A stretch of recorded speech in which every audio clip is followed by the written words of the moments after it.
Hello, my dear friends and family. Operator Starsky with new updates on Russia's ongoing invasion of Ukraine, and not only that. Over the last several days and up until this morning, Ukraine kept showing what the real demilitarization looks like, reaching deep into Russian territory and occupied areas, and also setting very expensive things on fire. And the Russian invaders are not enjoying it at all, my friends. We had more strikes on Russian oil infrastructure, more strikes on military targets in the occupied Crimea, more pressure on logistics, and another reminder that even far from the front line, the terrorist federation is not exactly sleeping peacefully these days. Let's start with the deep strikes.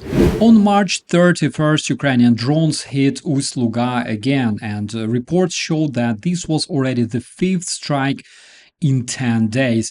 That's crucial, my friends, because Ust-Luga is one of Russia's most important Baltic oil export hubs. Just to give you a parallel, Trump mentioned capturing Iranian Khark Island, which is its biggest oil export facility. So Ust-Luga is a kind of Russian Khark Island, and it's been completely obliterated. Also, satellite analysis published on April 2nd showed that the earlier strikes on Primorsk had destroyed about 40% of that terminal storage capacity, while Ust-Luga had also taken serious damage according to different reports, meaning that the pressure on Russian oil exports keeps building. And then on the night of April 4th to 5th, Ukrainian strikes hit two more painful Russian targets. One was the port area of Primorsk again, and the other one was refinery in Kstovo in Nizhny Novgorod Oblast. Russian officials themselves reported a massive fire, and Ukrainian reporting said the strike also damaged facilities at the refinery and an oil pipeline near Primorsk. So basically another Palm Sunday gift basket for the Russian oil sector. And then came this morning, overnight into April 6th, there were reports of another Ukrainian strike in Novorossiysk, which is Russia's main oil export port, only this time on the Black Sea. Ukrainian defenders and local witnesses reported the Sheskharis terminal area was on fire again, and on top of that, Ukraine's military said a Russian missile carrier in the port of Novorossiysk was hit, specifically the Admiral Makarov, along with a drilling rig near occupied Crimea. According to reports, the Russian warship got toasted by a Ukrainian drone FP-2, which proved one more time that Russian so-called demilitarization of Ukraine in 2026 isn't really going well. Occupied Crimea also kept receiving attention. On the night of April 2nd, Ukrainian unmanned systems forces hit the Kirovsk airfield. Ukrainian defenders reported annihilating four expensive big Russian Orion drones, an AN-72 aircraft, and a radar. And to understand Russia's perspectives, ask yourself, how much do they actually build versus how much they're losing? Now, about the front line, important thing is that this spring push still doesn't look like the easy breakthrough Moscow anticipated.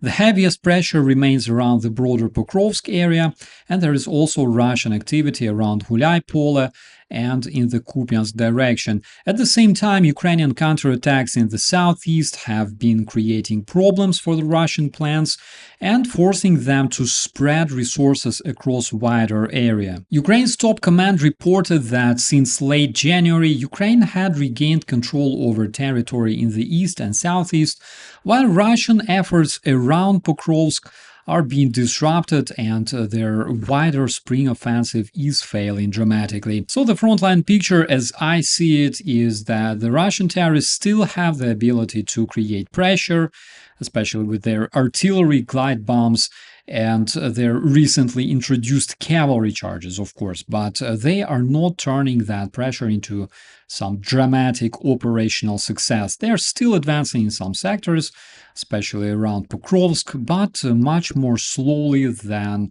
they would like and with heavy losses.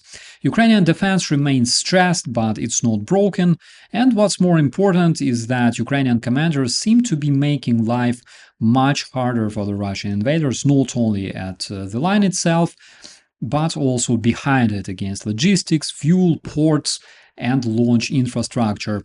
That is a big part of why the Russian push looks costly and awkward instead of clean and decisive. These days, more and more Russian meal bloggers in the social media are absolutely panicking and accusing the Russian top command of sending people into meat assaults. And today in 2026, it doesn't seem like they enjoy dying in a foreign country anymore. However, it's not for them to decide, my friends. I mean, if you support tyranny, in the end, that's exactly what you deserve.